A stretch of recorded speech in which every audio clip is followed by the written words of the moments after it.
Okay, so this talk I'm gonna mainly focus on a practical implementation of trial. So I work in MD Anderson, so we have 1,000 trial running each year. So that's why it's very important to have some tool people can be used to really design trial in practice. So I think that I will keep this talk pretty simple. I know in the afternoon everyone is tired.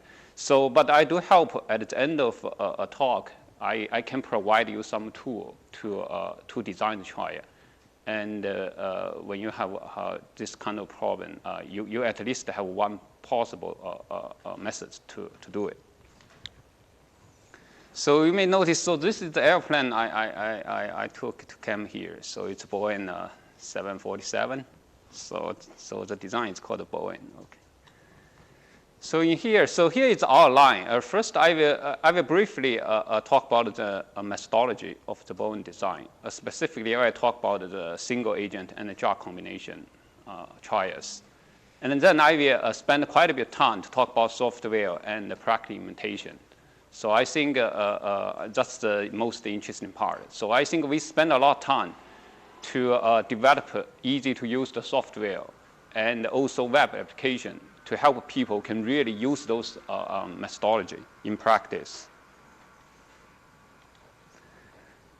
Okay, so as we know, the objective phase 1 trial is to find the maximum tolerated dose. So as we show here, essentially we're trying to find a dose so which have a specific target toxicity rate. So here we use phi denote our target toxicity rate.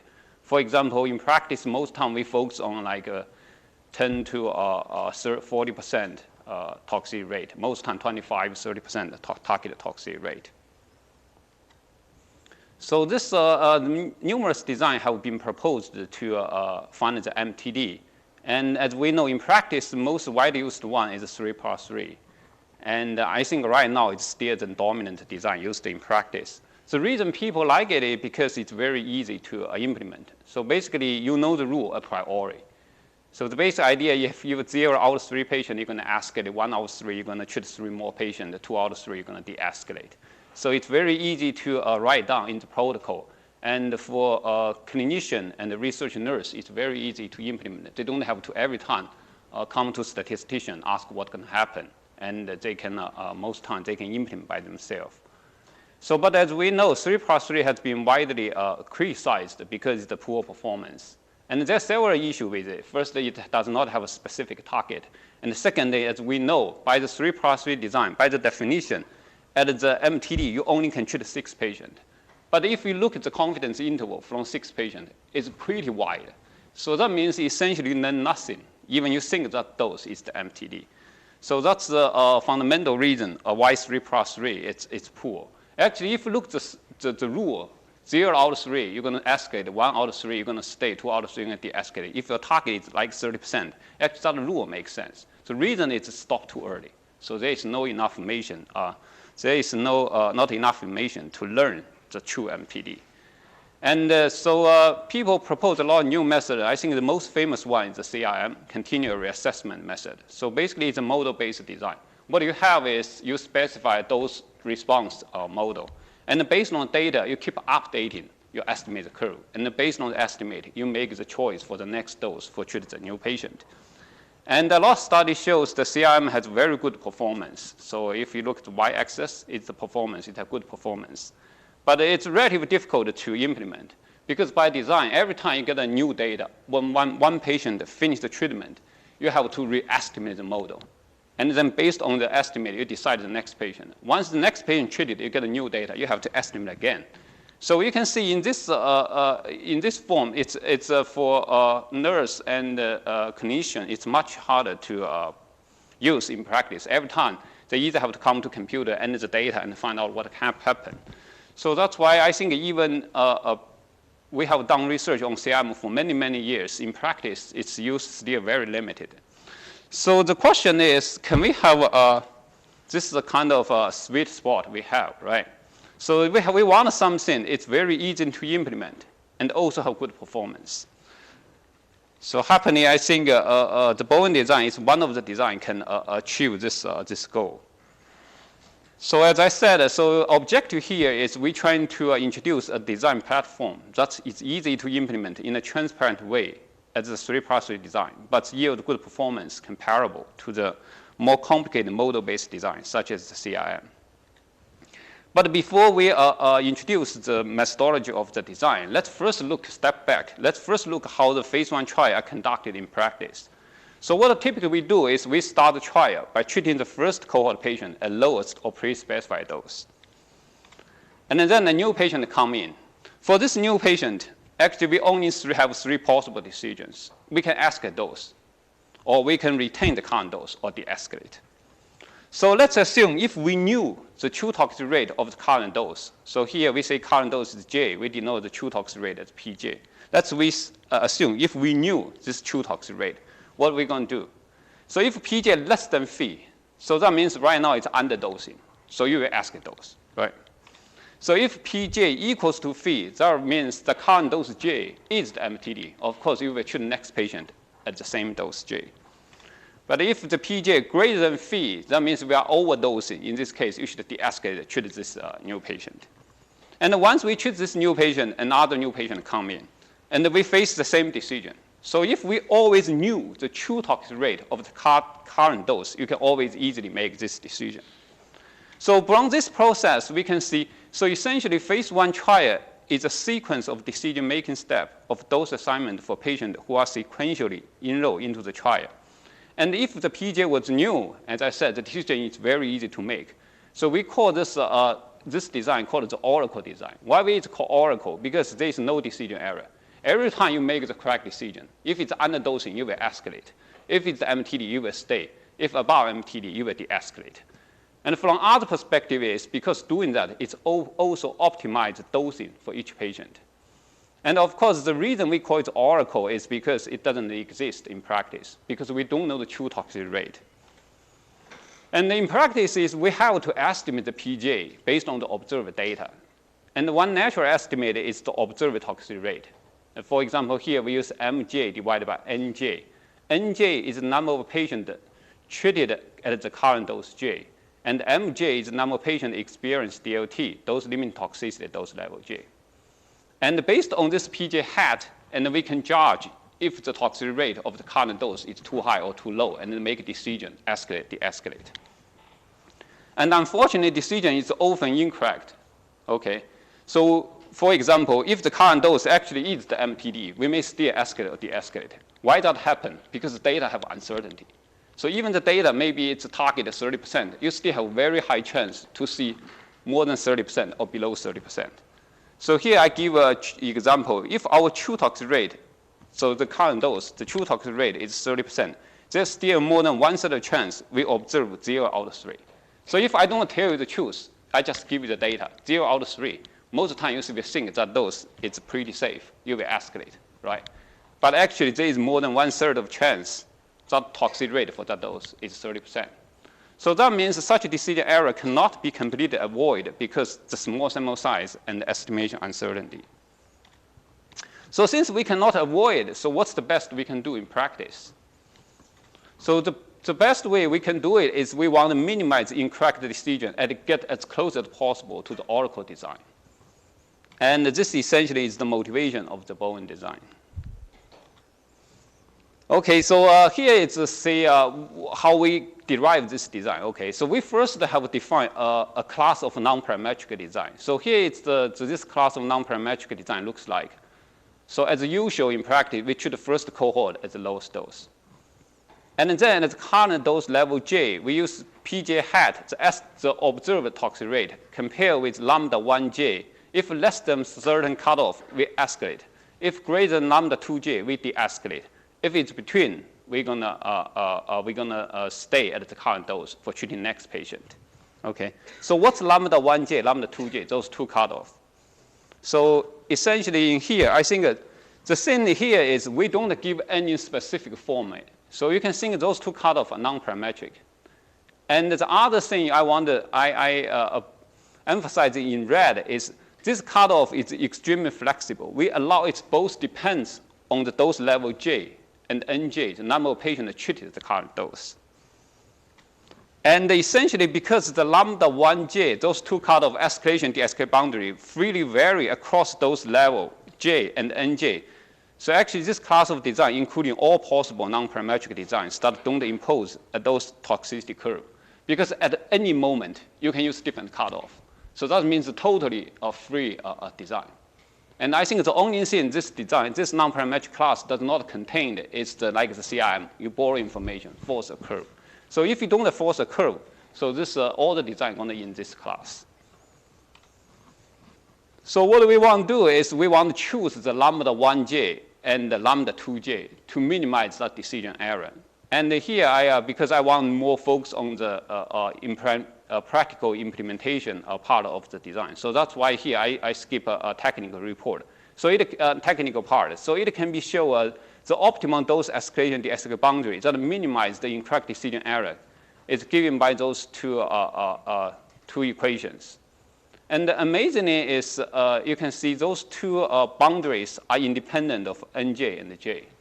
Okay. So we're starting from a very general class of non-parametric design. So it can depend, but the solution is independent. And here, what's the phi is our target, right? What's phi 1? What's phi 2? So phi 1 is the pre-specified underdosing toxicity rate that the escalation should be made. And the phi 2 is pre-specified overdosing toxicity rate that those de-escalation should be made. So those two values can be discussed and elicited from physician. So basically, for example, your target toxicity rate is 30%. And if you ask a physician, okay, under what kind of case you think if you're underdosing? Physician may be, okay, maybe 25 is too low, we want to escalate. 35 is too high, I definitely want to de-escalate. So that's those two values. And we did a lot of numerical study, and we have some default value to recommend. But in general, we don't want to set those two values too close to the target. So the basic idea is we minimize the decision error under those two alternatives. Okay, so you can think it's kind of the boundary or the effect size you want to minimize the decision error. And one I want to emphasize the feature that the boundary is independent of J and NJ. Because under that case, the design going to looks very, very simple. Okay, so here is a diagram of the BOIN design. And you can see it's very hard to find a design even simpler than this. Okay, so what you do is start in the lowest dose and treating the patient cohort.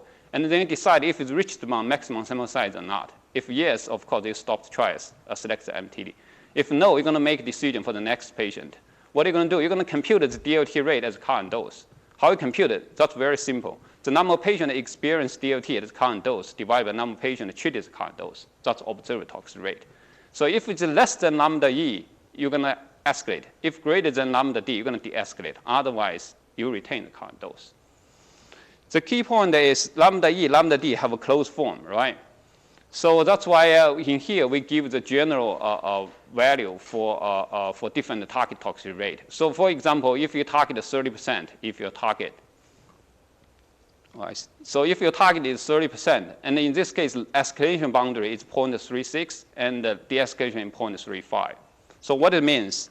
So here I give you how it looks like. So here let's assume it's 30%.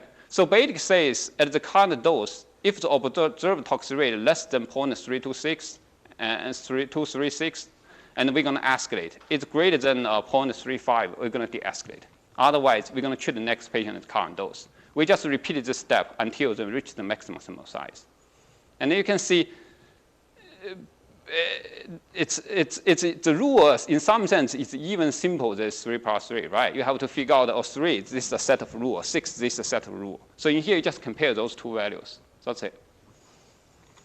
And here, I give the 30% if you want to write down the number of patients treated and those boundary in terms of the integers. Here it is. So you can see one nice thing about the design is you can see when the target is 30%, when we have 3 patients treated, so the decision rule is exactly the same as 3 plus 3. So that's why it's very easy to explain to a physician and also fits their intuitive. If your target is 30%, if 0 toxicity, you're going to escalate. If 2 toxicity, you're going to de-escalate. If 1, just between those 2 guys, you're going to treat the 3 more patients in that dose. But in here, you can see it's much more flexible because you can target any toxicity rate. And the second is you can make a decision no matter how many patients you treated. For 3+3, for example, you treat 3 patients, and then 1 patient, it turns out ineligible.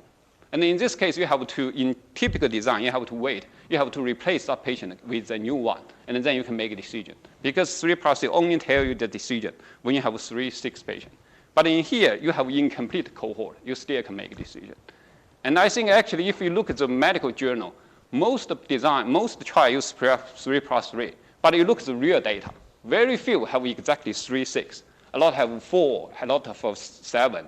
So it's because the practice, for example, you treat 3 patients, but at that time, 4 patients come in. You cannot see 1 patient, oh, I want to treat you. You have to wait. So you still treat that patient. So you end up 7 patients. And in this case, how you make a decision. And then you can see in this, when you use this BOIN design, you can have a total freedom to do it. Because what you need is the observed toxic rate. You compare with those 2 cutoffs. So that's it. Of course, so this rule is just tell you how to do dose escalation and the de-escalation. At the end of trial, how we pick the MTD. So in this case, we propose to use isotonic estimate to pick the dose which have estimated close to the phi.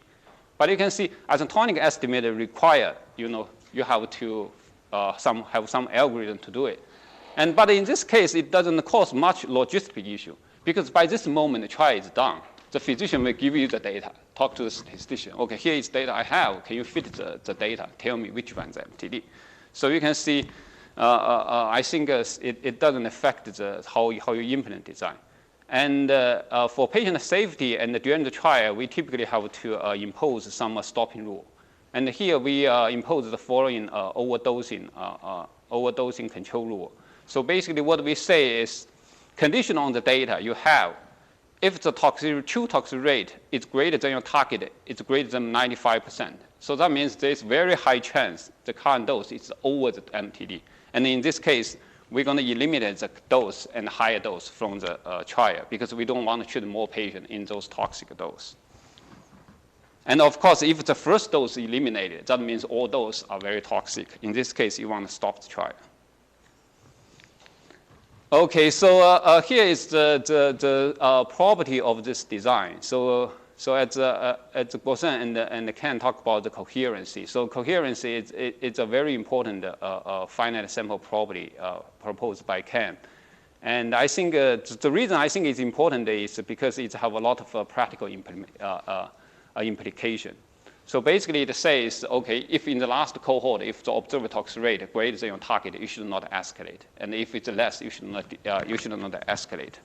So, and in here, and we kind of extend that concept a little bit. We call it long memory coherent because actually the coherent definition actually it's a strong sense. So in the last cohort, every cohort you have follow coherence. Of all, of course, it's coherent.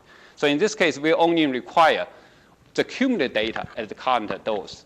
If it's greater than the target, there is no chance you're going to escalate. It's less than target, you won't de-escalate. So in here, we call it non-memory coherent because it's used all data cumulative at this moment. And you can see this just exactly fits the physician's intuition, right?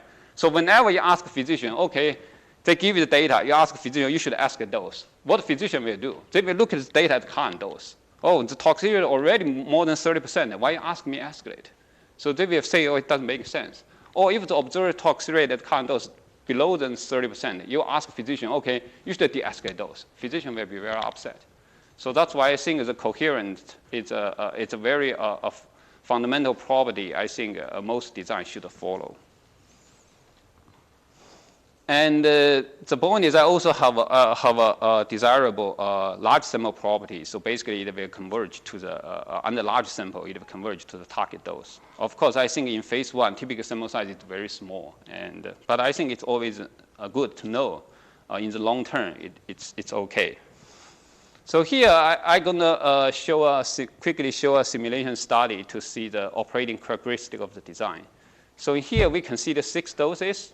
The sample size is 36, and the target, we consider 2 different target toxic rate, 20% and 30%. And in here, we consider 1,000 randomly generate those toxic scenario and use the pseudo-uniform algorithm. So this algorithm is one recently proposed by quickly in this year's JSSB paper. So this design, essentially what they do is kind of to avoid, there is a certain pattern. What they do is they essentially they generate all of the statistics, and each of them uniform distributed. So under each of those 1,000 scenarios, we simulate 2,000 trials under each scenario. So that's a lot of simulation, okay? And here we compare the BOIN with the CRM. We choose the CRM as a benchmark because it's the best known design, and the CRM has a good performance close to the theoretical optimum bound. So here shows the 50 randomly generated scenarios. So we simulate 1,000 random scenarios. So this is the 50. And you can see from here, so those toxicity curve have very different shape. So that means, it's have a lot of variety. And on the right panel essentially shows how the toxicity rate at each dose distributed. And you can see there's a big variation here. So essentially, but of course it's ordered, right? Because higher dose, you can think it's a stochastic order, okay? The higher dose have a higher toxicity. But you can see each of them covers quite a bit of different toxicity rate. So that means in here we have a chance to cover many, many different scenarios and the shape of those toxicity curve. And here shows the performance of the BOIN versus the CRM. So for easy to say it, basically what we do is for each scenario, we get the performance metric of the BOIN, and then we minus the CRM. And you can see if they are similar, so basically it's going to center to 0, okay? So here shows the distribution of 1,000 simulations, 1,000 scenarios. Remember, under each scenario, we simulate 2,000 trials. And here, so this one shows the percentage of correct selection. It's essentially how likely you correctly pick the MTD. And you can see those performance are CRM and the difference between the BOIN and the CRM, basically it's very close to 0. Okay, so this is a box plot. And so the first one is the target is 20%, this is 30%. And what's the difference between those two? Because this one is, because the scenario is generated by random. Sometimes there are some dose very close to each other. In other words, your target may be more than one. Okay, so that's why this here, we count the correct selection within the 5% of target. For example, in your 6th dose, you have one toxicity rate is 31, the other is 29. Actually, both are close enough to 30%. So I think from practical point of view, both are good candidate of the MTD. So in this case, we count within the 5% of the target. So if ours 30, it's going to be 25 and 35 in that range. And again, you can see in terms of this 5%, within the 5% target selection percentage, the BOIN and the CRM are very comparable. And you can see the difference is almost very around 0 and quite symmetric. Okay, so here it's the metric about the patient allocation. And of course, we want to treat more patients at the MTD. Okay, we want to center the patient over there. And on this panel, essentially shows the average number of patients allocated to target dose. And you can see the difference is it's almost 0, and it's symmetric around 0. So that means the performance is very comparable. And this side is within the 5%. Okay, and you can see this very small difference, but overall you can see very close to 0. And the last set of metric is overdosing metric. In here, we consider 2 metrics. The one is the number of patients allocated to dose above the MTD. And the other is the probability of allocating more than 80% of patients to the dose above the MTD. So those are 2 different metrics. And you can think this one essentially means on average how likely you treat a certain number of patients above the MTD. And this metric essentially you can think is a risk. Okay, for each trial, how likely you have extremely case happen. So this is more like a tail behavior. This is more like the location behavior, the mean value. And you can see overall, I think it's quite comparable. So in here, it seems like in this 20%, when the toxicity rate is very low, seems the CRM have a little bit of edge. But if look at the difference, so here it's the one is the median, okay? This cross essentially is mean. If you look at the median, actually it's very similar. It's almost 0. But I think because those outliers, the mean, the BOIN have a little bit higher number of patients treated among MTD. But if you look at the real value, the difference is really small. And like in here, it's same. When the target is 30%, you can see the BOIN actually safer than the CRM. But it's 20%. The CRM a little bit safer than the BOIN. But overall, you can see it's quite comparable. Okay, right now I want to switch the gear, talk about the combination. Okay, so why people are excited and really important to do a combination trial? Because people looking for synergistic treatment effect. Okay. And there is many other, I think, motivations to do it. For example, you want to increase joint dose intensity, and sometimes you want to target a different tumor and disease pathway. So right now, for example, everyone trying to combine the pembro with all kinds of chemo or all kinds of other immunotherapy. So last time I see the report, right now, like even the Merck, I think they have maybe over 1,000 trials running the PD-L1 inhibitor with all kinds of different inhibitors. So, okay, so I think Guosen touched a little bit this. So here I'm going to quickly go through this next few slides. So the combination trial requires very different consideration from the single agent for several reasons. The first one is it have a larger searching space. So for example, here drug A have 5 doses. Drug B have 3. Overall, you're going to have 15 doses. But you can see in the single agent trial, rarely you have more than 10.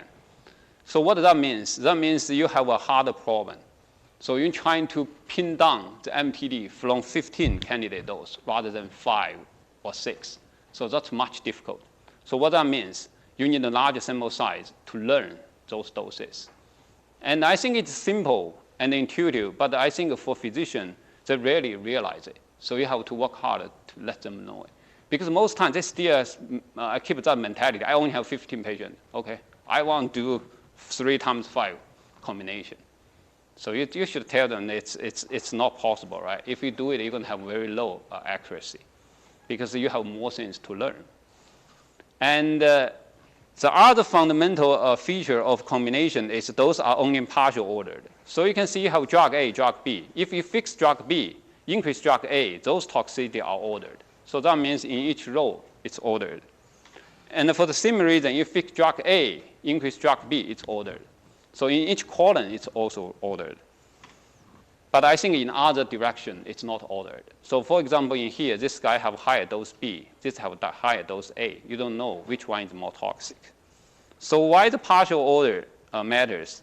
So this means the single agent dose finding method cannot be directly used for combination trial. Okay, for single agent, it's very simple. If current dose is safe, you're going to escalate to the next one. If it's toxic, you're going to de-escalate. But in here, you don't know the order. If you want to escalate, you don't know where to escalate. So, and the other thing that directly related to complicity is there's more possibility for dose escalation, de-escalation. So for example, so this blue one is current dose. If you decide it's very safe, you want to escalate, there are at least 5 directions you can escalate. So this one must be toxic than this one because it have higher drug A, this have a higher drug B, and this have both higher drug A and drug B. And this one is hard to say, right? Because it's partial ordered. You don't know if this one is more toxic than blue one or they're comparable. And somehow you have to use data or models to tell you what happened. And similarly, when you de-escalate, you also have more than one choice. So what that means? That means dose finding is more difficult because you have more freedom to move up, to learn, and so to make a decision. And the other important feature is for combination is there's multiple MDD may exist. And I think this is a very important feature I always want to emphasize because it's going to determine your design strategy. And in practice, I think very few, at least from my experience, a lot of physicians never even think about it. They just think, oh, I want to do phase 1, find the MTD. But they never realize in combination, so you can find one or find multiple. And they have different implication on the design. And so this one is very similar to the Guosan has showed. So you have drug A, drug B. What really you have is a surface, dose toxic surface. And if it cuts through 30%, what you have is the MTD contour. So that means you have many, many possible combinations give you the same toxic rate. And because that, a fundamental question when we design a combination trial is we have to ask ourselves or physician, are we interested in finding one or more MTD? And as we show next, so the answer to this question is going to determine the choice of use different design strategy. And I think in practice, very few people really think about it. So for example, I reviewed 162 combination trial. And all folks found a single MTD, and none of them really provide justification.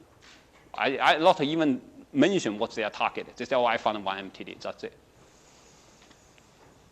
Okay, so here, the BOIN, I think Guosan and his students proposed this BOIN drug combination design. So I like it, and I used it in real trial at MD Anderson. And it's because I think there's a lot of drug combination trial design. And Guosan and I, we proposed many, like 4 or 5 different designs. But the reason I think in practice, from practical view, I really like this is because it's a very simple and also very performed design to find a single MTD. And the BOIN drug combination design makes the decision of those escalation, de-escalation based on the same rule as the single agent one. So as I said, basically what you have is those 2 cutoff, escalation, de-escalation cutoff. You just compare with those boundaries to make a decision of those escalation, de-escalation. And then you can see the immediate implication is the BOIN combination design is also coherent because that decision rule is coherent.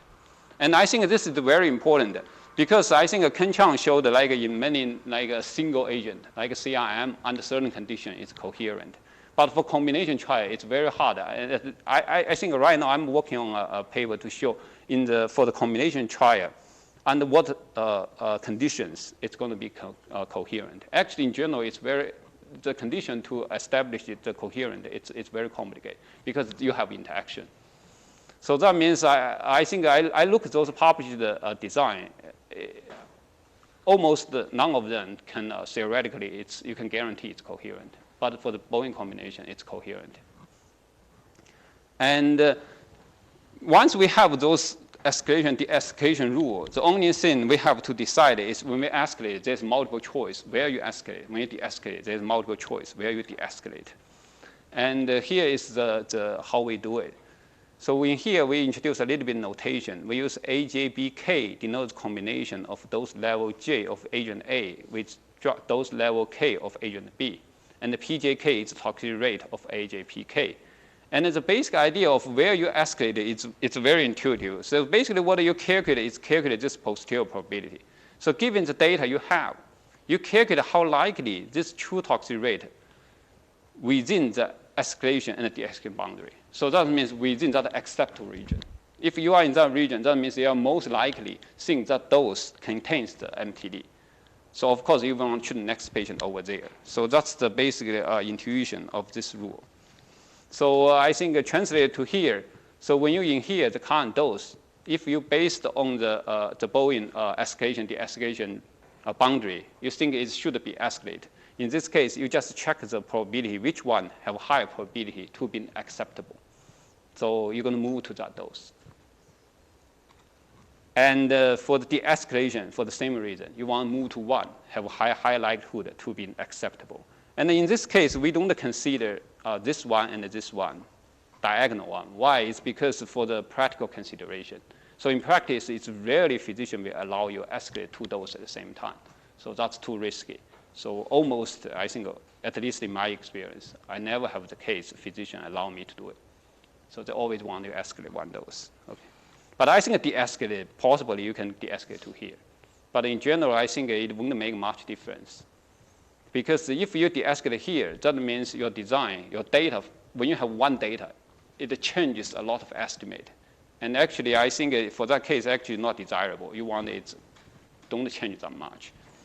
So that's why I like in the CRM, if you allow those skipping when you de-escalate, it doesn't make too much difference. So you allow skipping or those no skipping. It doesn't matter for de-escalation. So that's the design for finding a single MTD. Okay. So as I said, in many cases, we're also interested in finding the MTD contour. Why? It's because for several reasons. The first is there are multiple MTD in the dose matrix. It's very hard to justify a single one as the target. And the second one I think is more important is I design a several combination trial. And when I discuss physician, I say, are you sure you're trying to find one or find two? I think if we find two, later on we can see which one have higher efficacy. That's which one have a higher synergistic effect. And the most time they agree, actually I am interested in finding more than one. Okay. So, so as I said here, so if we find those multiple MTD, it's provide an opportunity to find the optimal synergistic treatment effect. So those one at the contour, they have same toxicity, but may have different efficacy. So of course we want the one have a highest efficacy. And this can be done in the subsequent phase 2 trial. And I think I always thinking if you design such trial, you talk with the physician. I think most likely, at least I think you should let them think that carefully. And I think a lot of time actually they interest more than one. Okay. And the finding MTD contour, it's similar, but it's a different game from the find a single MTD from combination trial. First, it's much more challenging to find a single MTD because the reason is, in order to find the MTD in the whole, all MTD in the dose matrix, you must explore the whole dose matrix, use a limited sample size. Otherwise, we risk missing the sample MTD. So this is the kind of related with what Ken just talked about. So if you are too greedy, sometimes you're going to stuck in the local area. So you want to give you freedom. And in this case, it's more important. Because if you want to find a single MTD, your goal is very simple. You just explore in those two-dimensional space. If you find someone very close to a target, you stay there. You don't have to move. And then I think you will get it. But in order to find for this 3 times 5 matrix, if you find all 3 MTD, you cannot say, I found a good one, I'm going to stay there. You have to leave there because you have to find the other 2. So that means you have to have more a requirement to explore the space. But the sample size is fixed. So that's why it's more difficulty. And it's more susceptible to model misspecification. So here shows why. Okay. So let's say here, the green one is the true MTD surface, or those toxic surface. And then we cut through, this is our MTD contour, okay? Let's see, you assume model, use logistic model, put the interaction, okay? Of course, most of the time, the model more likely to be wrong than incorrect specified. So what do you have? Let's see, so this gray one, it's the model you specified and fitted. And you can see in here, it's only partial that reflects this true surface, okay? So in this behind the side, it's kind of close enough, but in this side, there's a big variation. So that's very likely happen in practice, okay? So if you're trying to find a single MTD in combination, so this fitting model is good enough because it's gonna tell you this one is good enough, and then the dose behind eventually gonna concentrate the patient over there. So in this case, model misspecified, it doesn't matter. You still can find your target. But in this case, because you're trying to find this contour, and you can see in this case, this model won't work. It's only can identify the MTD behind here, but MTD in here, you cannot identify it. So that means you can see in this case, it's a much tricky problem, and I think it's worth a lot of consideration. So that's why in this case, in general, I think a model-based approach is a little bit susceptible to this issue. And I think there are several designs have been proposed. And here we focus on a recent design. We call it a Waterfall. And because it's very simple to implement, and I think performance is very robust. So the basic idea is based on a divide and a conquer strategy. So as we said at the beginning, why the combination is complicated? Because it's the partial ordered, right? Because you have a lot of freedom to move around. So that's why it's difficult. And why not you divide this complicated problem into several simple ones and conquer them one by one. So in here, the basic idea is we partition this dose matrix into a series blocks. And within each blocks, those are fully ordered. And once it's fully ordered, it becomes a very very standard single agent things, right? For all the single agent trial, the real feature is because it's ordered. It doesn't mean it's always have to be single agent. So if you look at the real trial, a lot of times you have combination. So you have drug A, you have pembro, it's fixed at the current dose. You just vary another one. So it's still, you can use CIM, all those design, it's fine, although it's a combination trial. So the only thing difficulty is you vary 2 doses at the same time, and it's not ordered. And in here, we call each block a sub-trial. And then we're going to conduct each sub-trial use the BOIN design, because in this case, it's fully ordered. So you can use standard single-agent BOIN design. So here I shows the basically idea of this waterfall design, why we call it a waterfall. So here is those matrix we have. So basically, we divide it into different blocks. And each block is a sub-trial. So in here, we have 3 blocks. So we always start from the lowest dose. That's why this block looks a little different from the other 2 blocks, sub-trial, okay? So at the beginning, I think in the original paper, Guosen and I worked on it for the CRM. In that case, we divided into different lines. For each row, it's one sub-trial. But when I try to use it in a real trial, physicians don't like it. Physicians said, I don't want starting from this dose A from dose level 3. I want everything from dose 1. Okay. So that's why eventually at that time I have to give up that design, because physicians don't want. Physicians want. I always want to start from lowest one. So that's later on why we come up with this new design. So we intentionally changed this sub-trial. So we including the lowest dose as the first sub-1. And this is a very natural path you can take. You can see this is ordered. First, you increase drug A, and then increase drug B. And I think the key here is we conduct those sub-trials sequentially from the top to the bottom. So that's like a waterfall. Okay.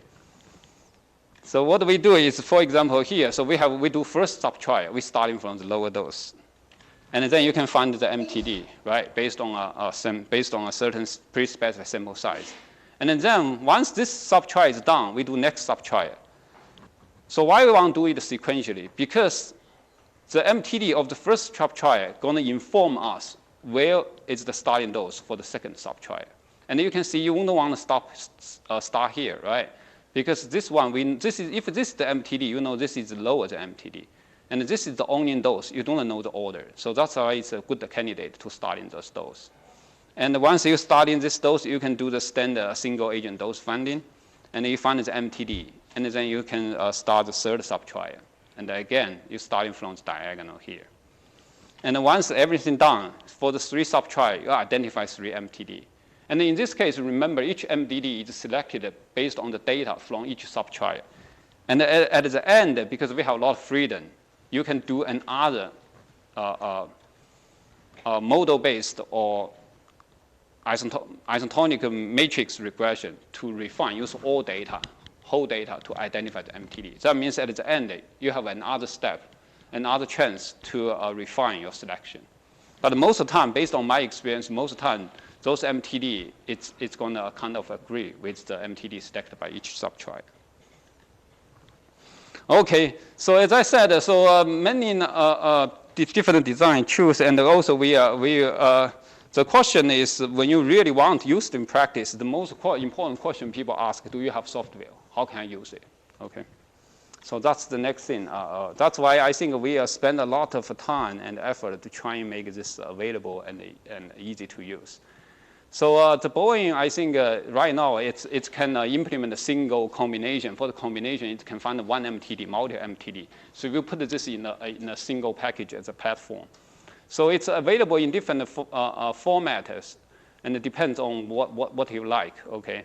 So it's available as a Windows desktop program. Next I will show. So here you can download from MDNSM website. And we also develop a web application. And in this case, if you are Mac user, you cannot use this Windows program. And you can go to the website. You don't need to download it. You can just use the app on the web. So actually, so it's trydesign.org. I'm going to show it a little bit later. And also, I think if you like R, and the R package is also available. And I think R package is more flexible in the sense, for example, a lot of trial, almost all the trial have a specific feature. And many cases, physicians have a specific requirement. And sometimes you have to change the code to fit your individual requirement. So that's why I think at the end, we still think the R package, we want to keep it there. So in case people want to modify it. Okay, so first I talk about how you get this desktop program. Okay, so here is you can go to MD Anderson software, download the kiosk. So essentially just go to Google and use MD Anderson software download. And here lists many softwares. So I'm very lucky to have a chance to lead this effort in MD Anderson to develop software for those novel designs. So I think it's a very successful program and development. So right now we have more than 17,000 users, okay, worldwide, and you can see almost in all the continentals we have users. Okay, and so if you go to our website, you can find the BOIN, and you can click and download it. Okay, so once you install this Windows desktop program, this is gonna look like in here. So the first panel, I hope you can see a little bit. Okay, but you cannot see. I can explain it. Okay, so this panel essentially tell you what kind of trial you want to do. So here you allow you choose single agent or drug combination. Okay, so for example here I choose single agent, and in this panel specify the target toxicity rate. For example, 30%, whatever. And this panel lets you specify the sample size. So in here I put the 30, and the cohort size is 2. And here is the option stop the trial if number of patients assigned to the single dose is greater than certain value. Okay. So at the beginning we don't have this. Okay. But when I designed the trial, I think in one case the physician asked me, okay, I said, okay, phase 1 trial total sample size is 30. But the physician asked me if the MTD is the first one or very few, I'm gonna reach there. I don't want to treat 30 patients. I want to stop.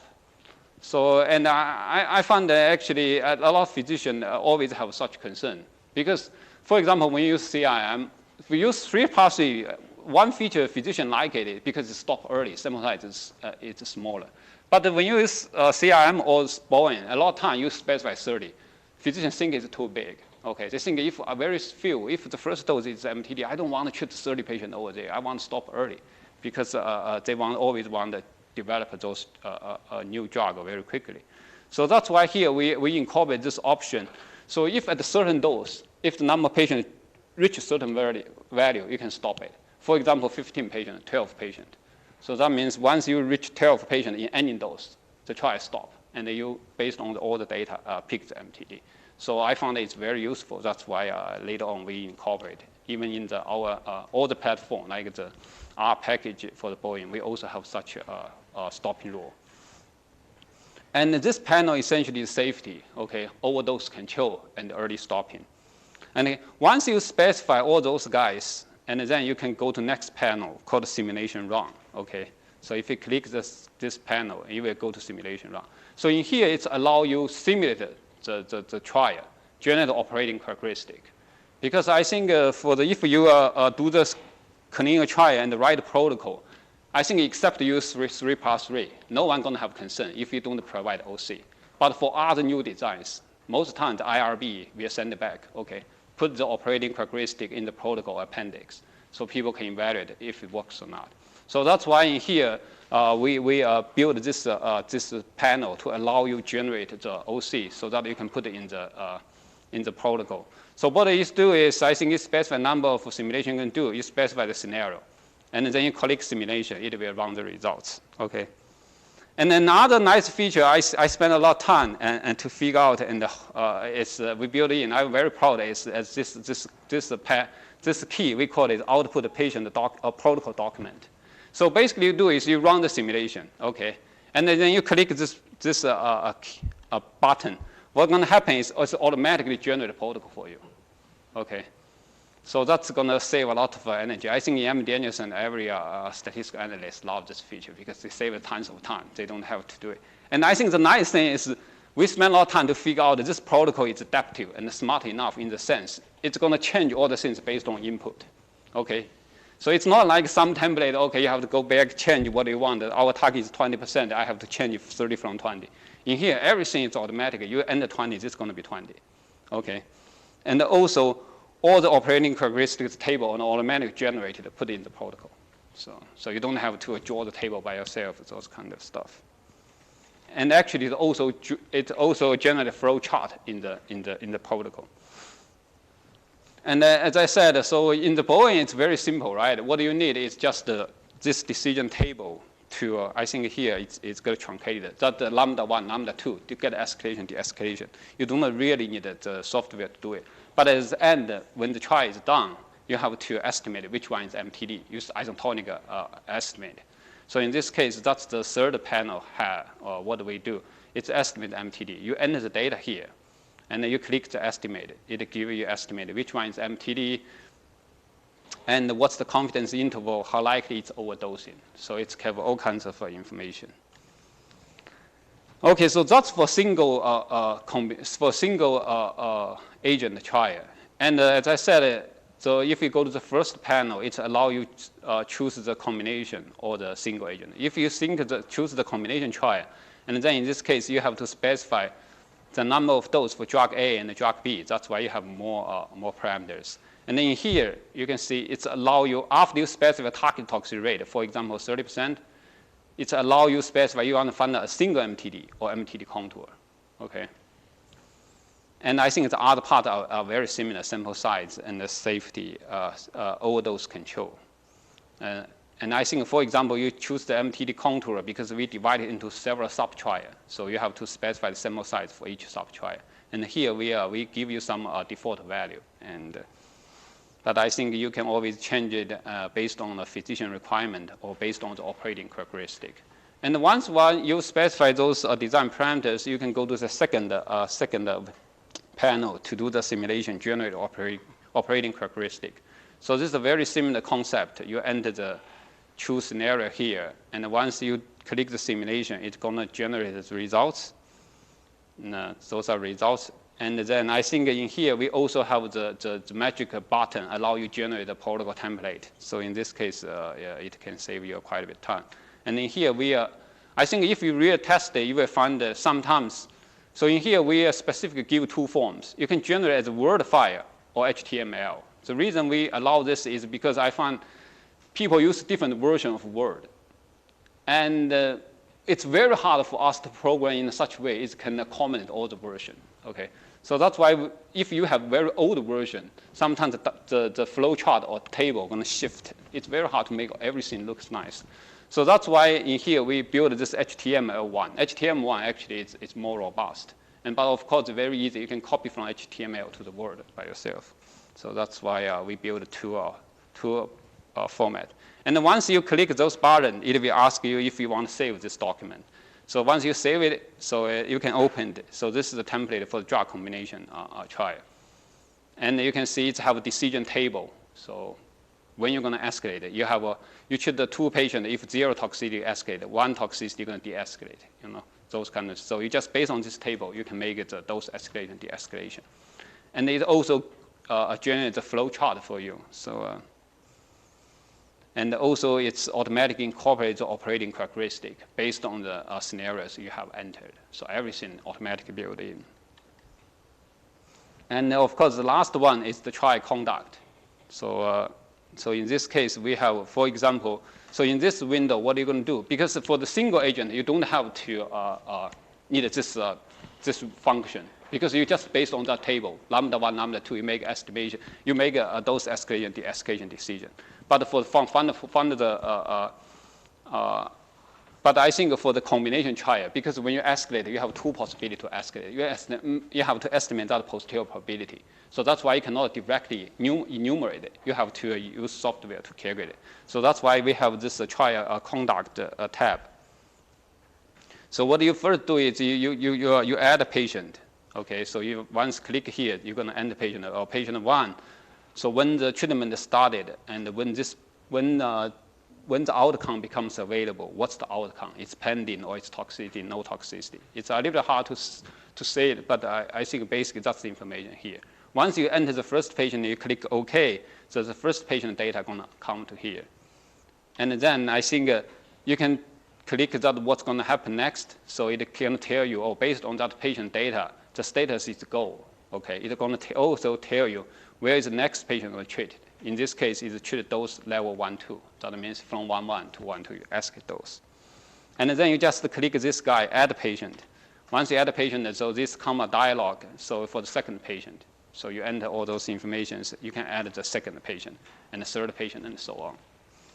And I think the other nice thing here is we have those menus allow you save the data. Okay, so for example, you treat 3 patients, you want, okay, the next cohort from 1 month later to come in, right? And you cannot leave the program always run there. So what you do is you click save. So it's going to save all the configuration data over here. Next time, you just open the configure file. And also, it saves your simulation, everything saved for you. So you can always check it later. And as I said, so this is the Windows platform. I think I'm a Mac user, so it's very hard for me. So I have to every time log into a Windows user to do it. So that's why we developed this web application. So let me see if we have internet or not. If we have.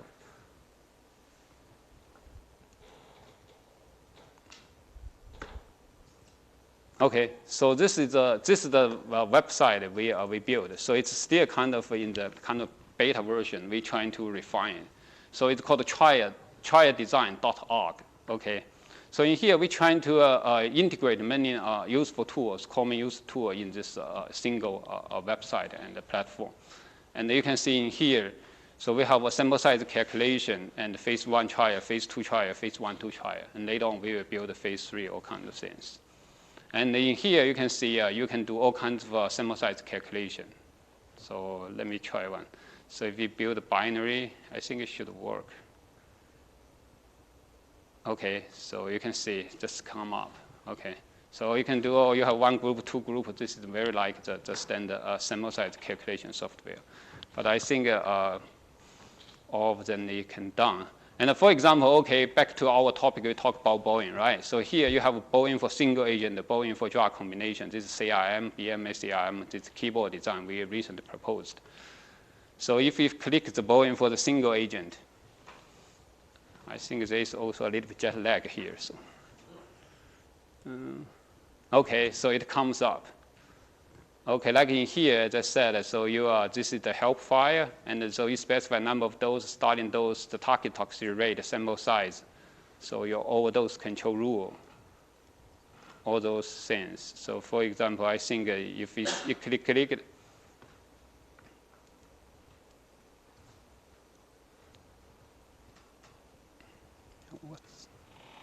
what happened here?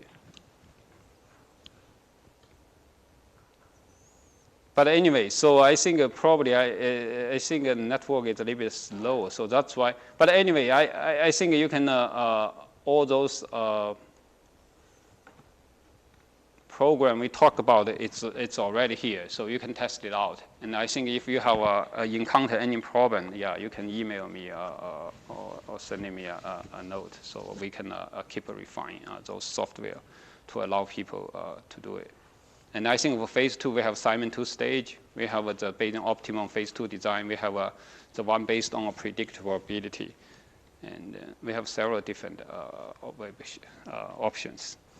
Okay, so here is a quick summary of this talk. So the BOIN provide a novel platform to design phase 1 single agent drug combination trial. And you can see it's used a lot in MD Anderson and the Texas Medical Center. I think people like it because it's very simple, and I think it's very robust and competitive performance.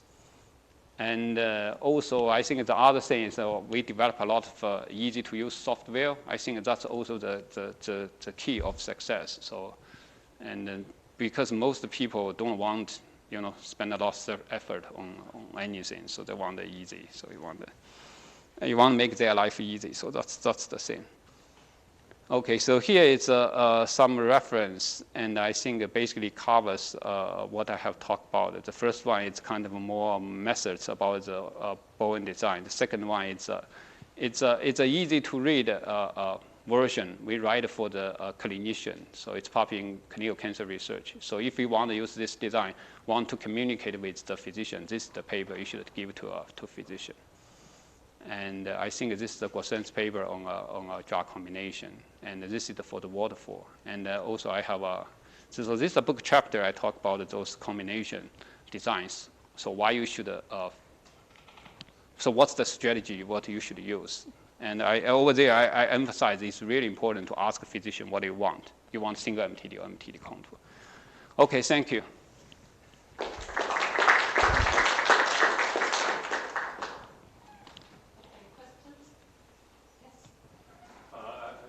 impressive.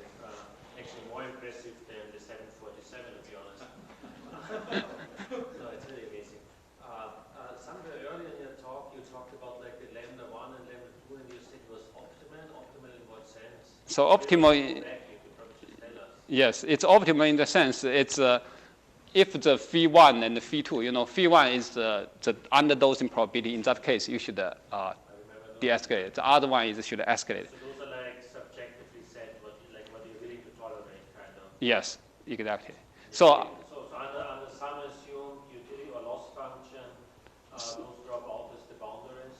Yes, so if given those two boundaries, those are acceptable boundary, you know, phi1, phi2.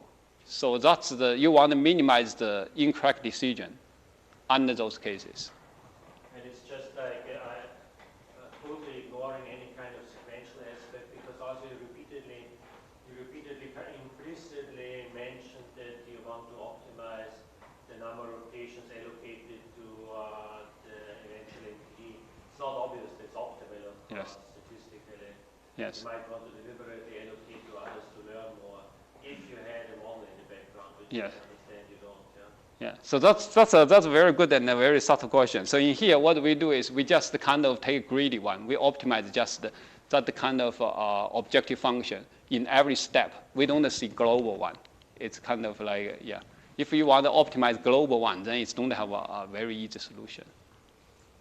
So the thing with those boundaries, it's like decision boundaries that could in principle approximate even an optimal sequential design. Yes. But might not gain you that much. Like when you showed the loss relative to CRM, it wasn't that much even, right? Yeah. Which is not optimal either, but a more sophisticated model. Yeah. So I should ask you the decision theory, those things. Yeah. I always trying to bring in those because I think in some sense it's more like a frequentist way when I optimize it. The only Bayesian part is for those three hypotheses. The true is the target, and also underdosing, overdosing. I assign the probability for those three hypotheses. Under each of them, I calculate the probability you make a mistake, and I sum them together and then minimize that error.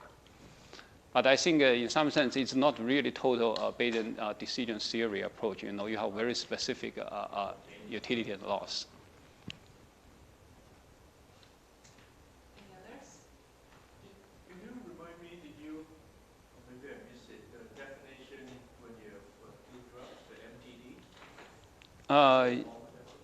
Yeah, I think it's the same thing. It's find a combination, have a specific toxic rate. But so that's the maximum excess, right? The maximum. That maximum tolerate dose. Yes. So it's always the maximum. Yes. So doing that, you always assume they're synergistic. Is that right? The two drugs? No. You assume that, or? No, we don't assume that. Because we don't even have model for that, right? We don't really model that dose toxic surface. So what we? Or you have to go different direction. Yes, because we have to look each direction where it is. But they're still assuming that greater efficacy comes with greater doses. Yeah, that's right. Yeah. So have actually people look at homeostasis, where like a little bit of something is good, but too much is bad. So in real drug development, have people actually incorporate that concern in the design of such drugs?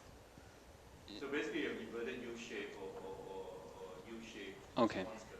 Yes, but I think that's going to be a phase 1/2 trial, right? Phase 1, 2 trial. Yeah. So I think we have several design on that. So in that case, you have to consider both toxicity and efficacy at the same time. But I think that's a important direction should go, because as you said in here, you still make a implicit assumption higher dose, higher toxicity means higher efficacy. But for those PD-1 inhibitor and the immunotherapy, right now everyone doing immunotherapy trial, and it doesn't hold. So in this case, I think especially for a lot of vaccine, and I think cancer vaccine trial, a lot of times when you increase dose, actually it's take U shape. So that's why in those ones, it's important that you consider both toxicity and efficacy.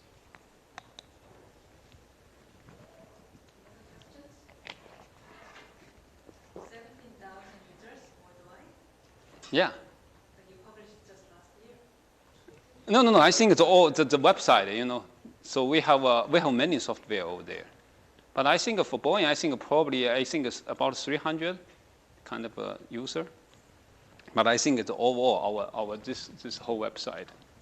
But that is only possible when the institute comes to support the website. Yeah. So that's. I had a website once upon a time, but when the grant goes out and the IT people begin to knock at your door and say, you need to update this and that, and yes.